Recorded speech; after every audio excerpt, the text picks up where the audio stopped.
The New York Yankees hold a 10-game lead in the AL East over the Tampa Bay Rays, and they will win the division easily, but that doesn't mean all is good in New York. Over the last 2 months of the season, the team has been hurt by injuries, but also playing really bad baseball. There's still time to right shit, but if the Yankees don't figure it out soon, their quest for number 28 will have to wait another year.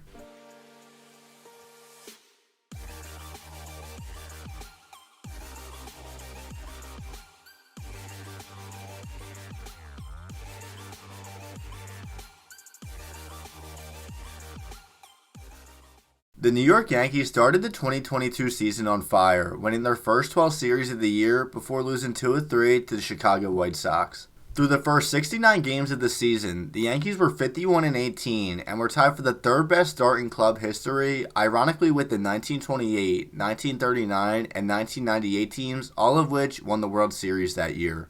During the first 2 months of the season, everything was clicking. Michael King and Clay Holmes in the back end of the bullpen were lights out. The rotation 1 through 5 looked like one of the best in baseball, and the offense was led by Aaron Judge, who's had a historical season all year long.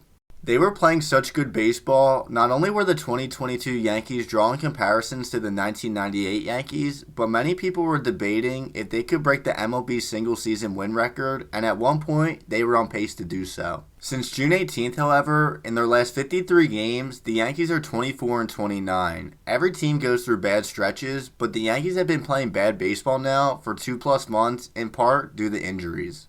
Luis Severino hasn't pitched since July 13th due to a shoulder injury. Michael King is out for the year after undergoing elbow surgery. Giancarlo Stanton has missed the last month due to an Achilles injury. And Matt Carpenter, who is in the midst of a breakout season, will miss 6 to 8 weeks after fouling a ball off his leg.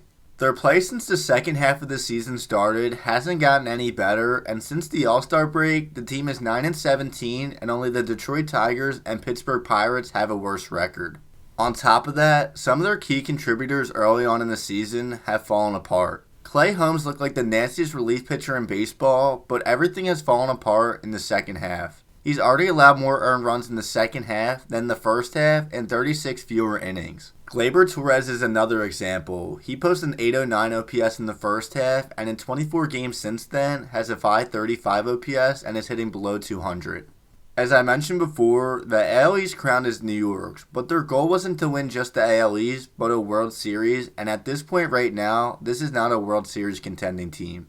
The American League is much weaker than the National League, which benefits New York, but I don't see a scenario where they beat Houston, who has owned them in recent years. From a lineup perspective, the Yankees have a huge drop-off following their main guys. Josh Donaldson has slowed down in his later years. Center field is a huge weakness with Aaron Hicks. Gleyber Torres has been disappointing of late, and there is zero production offensively from the shortstop position.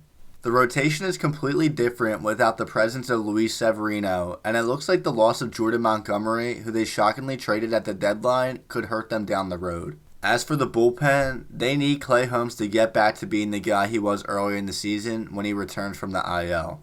They also need Aroldis Chapman to continue to improve after some early season struggles, but there's signs of optimism as before 2 earned runs allowed last night, Chapman had a 9.2 scoreless inning streak.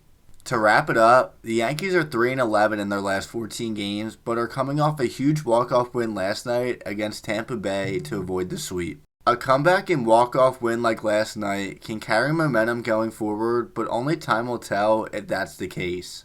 Their schedule doesn't get any easier, with the Blue Jays coming into town for a 4-game set, followed by the Subway Series Part 2 in the Bronx, but after that, they have a 7-game stretch against Oakland and the Angels, whom they should beat up on and get back on their feet.